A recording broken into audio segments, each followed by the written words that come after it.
The, the more often an option is chosen, the more likely the option will be chosen again. Yeah. So this has to do with intention and commitment then. The more often you choose to forgive, the more likely you will be to forgive.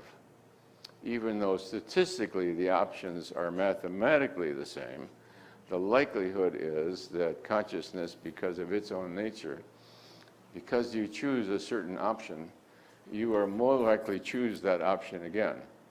So the more often you choose a benign option, a benign way, you say, well, I could be seeing this such and such.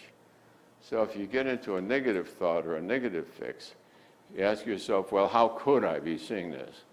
And of course, that's part of the Course in Miracles, and one reason it works is you ask the Holy Spirit to recontextualize it so you see it differently. So you see it through the eyes of forgiveness. And you see that whatever you're upset about is because you've stopped time at some particular point. And when you expand it beyond that particular point and you see it's sort of an evolutionary revelation, you see the innocence of what you were just upset about.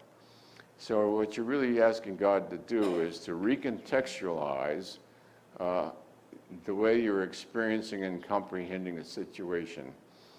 And that takes you out of right and wrong and condemnation of yourself and others. And that takes you out of guilt and anger and hatred.